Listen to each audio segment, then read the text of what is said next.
in Western theory. It's really about the modernity of capitalism as understood from the perspective and position of particular countries in the system. There is no fundamental questioning within dependency theory of, in a sense, both the power, but also of the value of Western modernity. The value of Western modernity is unchallenged. What Western modernity, what capitalism is doing in its various phases for the periphery, negatively, in terms of dependency, in terms of underdevelopment, is of course the object of study. But we understand that in its crudest forms by understanding global capitalism, in its best forms by understanding the relationship of global capitalism and the local. Very powerful bringing together of the power of the global with understanding, again in traditional Cardozo-Faleto terms, concrete situations of dependency. This is by far the strongest, and I think it remains actually emblematic, remains illustrative of exactly what theory in a global age has to do. It has to really take seriously what the global is doing, but it has to show what the global means in concrete situations that are very different across the world. And I agree. I do think that there is a crisis in a lot of mainstream, certainly North American international relations. There is an enormous, as the world has become more open, actually a great deal of North American, US political science has become more closed in terms of how it operates as a discipline, who's involved in it, who gets sort of cited. That's one. I was at a conference last week. Very, very clever, very, very imaginative, kind of neo-realist writing about what do secondary states do, emerging powers do in this world. Completely generated out of the set of thinking of one or two people, only citing what two or three other people have written, with not a single reference or a single acknowledgement of what and how the problem of secondary state behavior is understood in different parts. Not one. The few there were wrong. So that illustrates the point, and I mentioned in the Ian Johnston article, that even if you want to do that kind of universalist social science, you cannot do it well if you cut yourself off from the rest of the world. So I think there is a fundamental problem. I don't see that changing hugely. Partly because of, again, the sociology of the discipline, the way the subject, the way the profession works. You get no credit. You get no points for knowing anything about a particular company. You get credit for being a theorist, for doing a theory. That's what you get credit. As in economics, and exactly as we see in economics, increasingly sophisticated theories that are further and further away from this historic reality. So I think there is a big crisis. Maybe I over-dramatized it, but I think there is a very serious problem. But what I wanted to try to say is that I don't think you overcome that problem by counterposing North American social science to something else, something that is allegedly entirely different. And that's what I was trying to sort of explain in my lecture. That's a dichotomy which forces us to ask questions, but it doesn't really provide us with the answers. So I think, I agree. I agree. I think on both of the points of your question.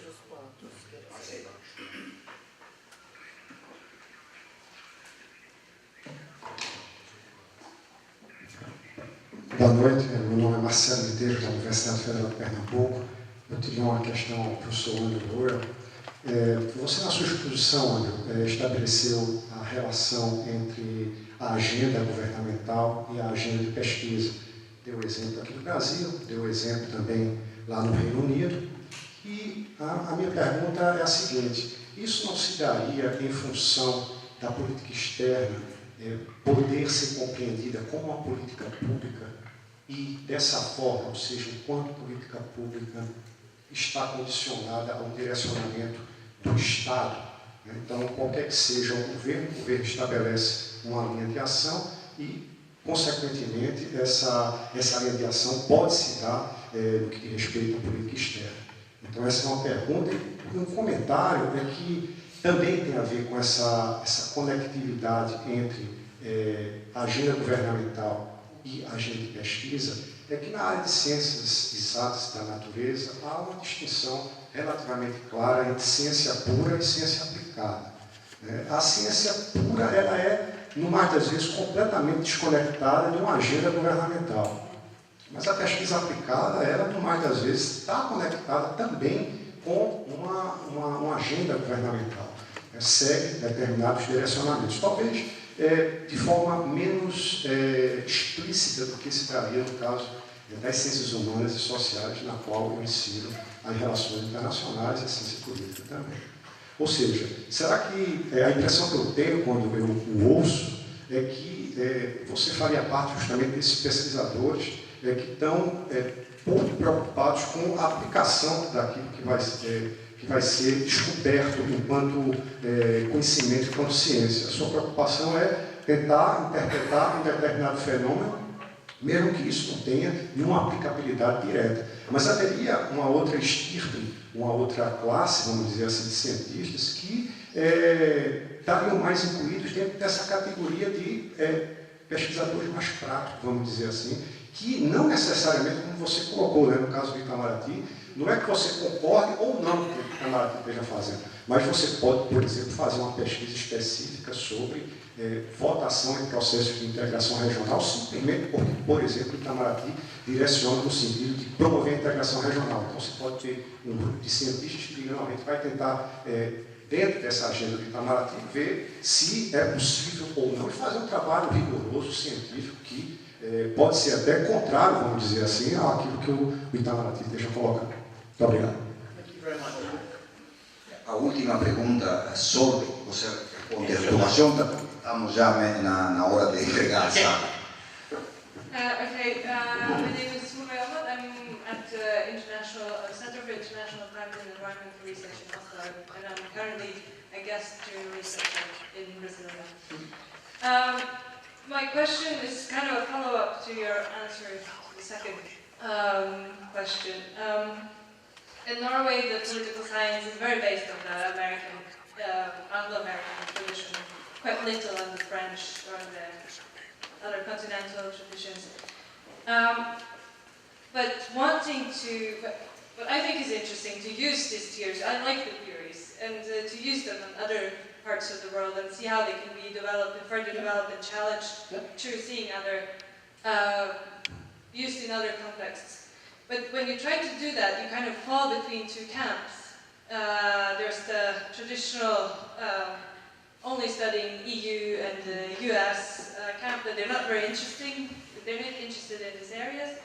And there's the other developmental studies camp that I think they fall quite into the trap of treating all countries as very special cases that you can only understand as very special things. So many of the scholars that try to study, to combine, they don't continue in academia. They are headhunted to government agencies or the UN and they need their expertise. So it's difficult to find a home within political science and also to find journals that are not specific regional, have a specific regional focus. It's difficult to get published, and then I think that's also why we keep having these camps that just blame each other for not being relevant. Okay.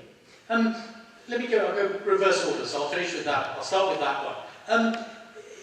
I mean, I guess what I'm trying to say, though, is that one of the things I'm trying to say is that one can do the theoretical things that a lot of social scientists want to do, but one can do them better, particularly if one has an enriched conceptual vocabulary, maybe also if one has an enriched empirical knowledge. That's the point of the Ian Johnston article. You know, he's an absolutely mainstream social scientist. He's one of the very few area specialists who actually counts as an absolutely mainstream American political scientist. That's why the article is so important, because he's saying, look, in your own terms, not in terms of area studies and regional studies, in your own terms, you are doing bad social science because you can't count wars properly in Asia, because you don't understand the importance of historical memory, because, for those things, for those reasons. So that's the point. Even in those terms, it's, unless you know more about what's happening, all the stuff we're talking about, you won't do it well. So there is still that space, and I think that's important. On the 2 points. Politische Durchstartung. The traditional idea, obviously here, but in many, many other countries, is that foreign policy has a logic of its own. The professional diplomat is the person who understands that logic. Because of where countries are in the world, there tend to be, if not permanent, at least ongoing sets of interests, and that the best way of promoting foreign policy is to have those interests firmly articulated and have them promoted. Well, yes, except whether we like it or not, and Brazil again is a very good example, the pluralization of domestic society, the democratization of domestic society means that inevitably foreign policy is going to be about much more than a notion of what the state thinks foreign policy could be. That's just, it's happening in all parts of the world. And one of the interesting things in the emerging world is that that's one of the big features. I think it's a feature, it's a factor of my second kind of power diffusion, the diffusion towards society. So, 15 years ago, you could talk, most of post-war Indian history, you could talk about foreign policy in terms of the ideas of one or half a dozen people. Tiny.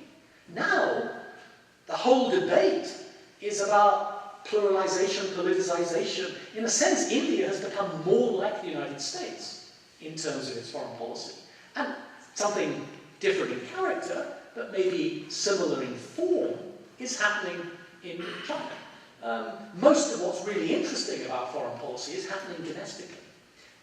So I think that's just a feature of the world we live in, trying to recreate the idea of an abstract national interest promoted by professional diplomats on their own is like a king canute. That will never, we can't put that, the genie, so I'm mixing my